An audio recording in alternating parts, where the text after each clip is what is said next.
My intention with these talks basically is to, like, so if there's anything that you think is holding you back from realizing your fullest potential, like to illuminate what that might be. Certainly my job would be one of them. Okay, cool. So my question to you is, like, how do you anticipate to activate your genius if you're like prostituting your gifts or your time? I have this idea that I can do it all. Well, so why? But that job doesn't seem to be your highest calling to you, from what I've heard from you. No. And it seems like the more you practice putting off what you want to do and using that job as a security, the better you're going to get at that. Like, there's so many. I'm imagining you've talked to so many parents and all, like your parents potentially, and my parents, whose parents, is it's like, this is the way it is. Like, they have this mentality. This is the way it is. But I don't think they were born that way. Yeah. Like this, I have all these bills. I have to pay this job. This is what their job allows them to pay these bills, and they're kind of like in this rat race. But I don't think that happened automatically. I think they spent years of practicing that without knowing they were practicing it, and that's in a way where I see you. And I think the sooner you get out of that, the faster the fuller version of your hero's journey will be revealed. But in the meantime, it's like it seems like you're taking a break from that path. And I'm not, like, I think your job's awesome. It's one of the greatest jobs, but it's still working for someone else. Yeah. And I don't know how you can find out what you really want to do if you're spending a minute working for someone else, or if you're not. A minute's an exaggeration, but if you're spending hours, like how many hours a week do you think you spend? 30 to 50. So basically a full-time job on paper. Definitely. So how that you have a full-time job, that doesn't really, it's not based on what you fully want to do. Correct. Okay, so that is that's a big topic then. Yeah. Not only for you, but for a lot of people, and for a lot of people that I think practice it for longer than you've practiced it, it just gets realer and realer. So my question is, why are you still working that job, or when are you going to stop doing that? Unless it's really what you want to do. Yeah, it's not what I want to do, and I trick myself into thinking. It's not even tricking; it's the lifestyle that it affords me, and it is aligned with the lifestyle that I enjoy. It allows me to live a certain way, and I identify a lot with it. I'm able to help people through that, which I imagine gives me a sense of significance. Yeah, I think, like, I want to be clear. I believe you're like one of the greatest employees that company or any company could ever wish for. But I don't mean that necessarily as a compliment. Sure. Because when I think of an employee, I think of someone that's underemployed for the benefit of someone else. Underemployed. I've never heard that. Yeah, I mean, like, you're in a ploy. Yeah. And I can see how your employers probably want you to feel that what you said, that they want you to feel like you're doing something good. Yeah. You're helping people. It's aligned with it's like a very aligned to close to what you fully want.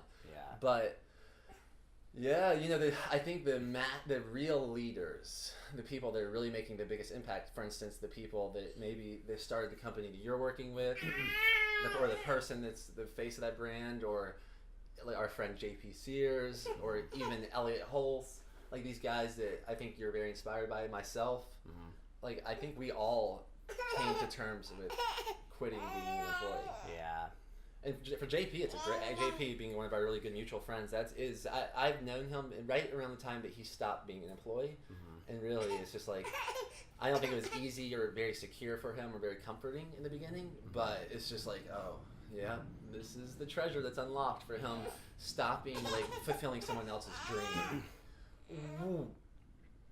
Yeah, I think that I have this idea of I want to transition to security, even if it's just a little bit. I just want to hold on a little bit and start, and I feel like I have started on that path of moving away from it, where I can continue if I want to, but I don't have to, in a sense.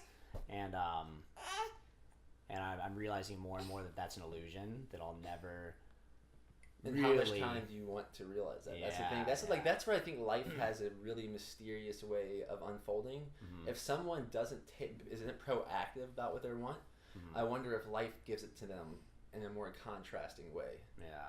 And I'm not at all putting any kind of spell on you or anything, but I'm just like noticing patterns. I'm like, man, when someone doesn't break the pattern of like the culture, that sometimes the culture might kind of start feeling like it's breaking them.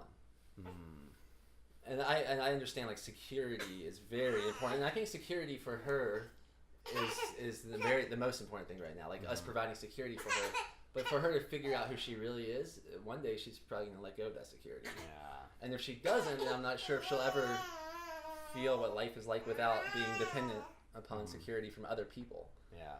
I have a joy in doing things with people, but I think it's also a crutch. It's like, oh, if we're in this together, then it's not my burden to bear, or it's like I have somebody in the fight with me, which can be a good thing, certainly, but I think that I'm allowing it to hinder me in a lot of ways. Yeah, this is such a big thing for so many people, so I'm happy we're having this conversation. And I've probably painted a picture in different metaphors. Like it seems like you're wanting to swim with arm floats on, and then you're like, well, can I leave one arm float on, or can I like leave an ankle float on, or can I just like leave a foot float on? I'm like, well, you're not gonna. If the treasure is under the sea, or like through your emotional experience of cutting the umbilical cord of sorts, then I don't know if you'll ever get that treasure, even with one float on. So the question is like how to go all in. And what I guess I'm wondering is when you say is the security financial security? Like what? Definitely. All right, so if someone is watching this and they're ready, like I'm gonna gift that guy $1 million this year to stop doing anything out of his genius because I want to see his genius fully activated. Yeah. Can you start living like that before that gift is given? Because then I think that gift will come. So I don't know if that gift will ever come until you start living that way first. And that's what I'm wondering, like, what perspective can I share, or what's it gonna take for you to start living that way that you are taken care of, and that the most important thing for you to do is for you to fully like realize and actualize your genius, your gift, like what's most aligned with you, regardless of any financial worries. Because I think even people that have a lot of money, their financial worries sometimes just increase. What is it going to take for you to do that? Is it going to take anything? Do you know? Do you have any idea? Is there any inkling or suspicion of what it is? Yeah, I mean, it's a leap of faith. Like, I can try and sugarcoat it, or like, well, if this, then that. But the if this, then that doesn't serve me typically.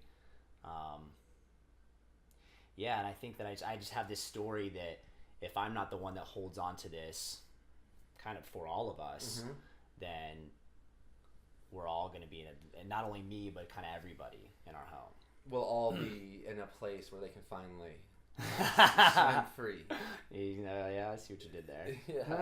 Yeah, I'm not. This is extreme. It's a leap of faith, and it's a trust, and it's surrendering, and it's the hero's journey. It's like dying maybe to your old identity or to your old security, or leaving home. Like leaving it. It's one thing to leave your parents or leave where you lived or you grew up, but it's another thing to actually like leave anything that's anchoring you or that's weighing you down from flying as free as possible. And I want to see you realize that ASAP. Like I would say quit your job now. I have the timer. Anything to say about that? It was like 11 or 30 seconds here. I'm curious how I'm going to feel after Elliot. For me, this has been something I've been looking at and all of us, but myself in particular, like a pivotal turning point.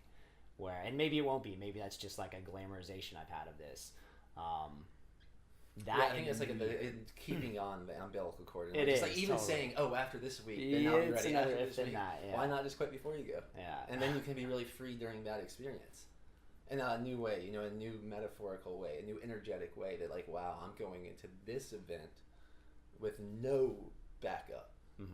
I wonder what would have happened for you. That's when, when I decided to really stop accepting money for things that weren't aligned like with my highest self.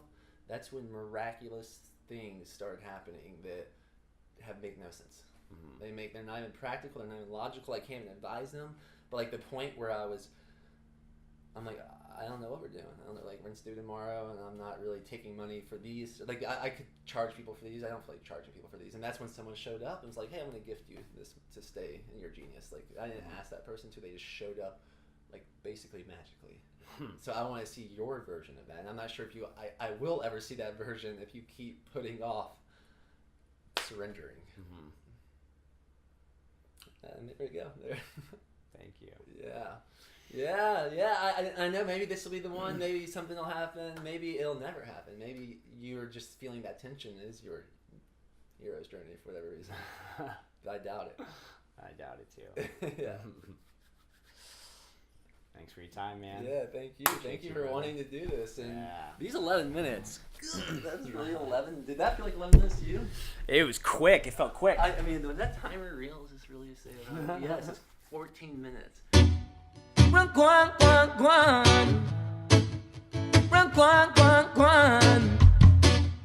Run, guan, guan, guan. Run, guan, guan, guan. Run, guan, guan, guan.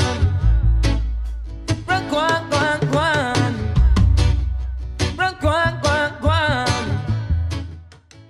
I'm happy we had this one. This one kind of tripped me out with the beyond time here.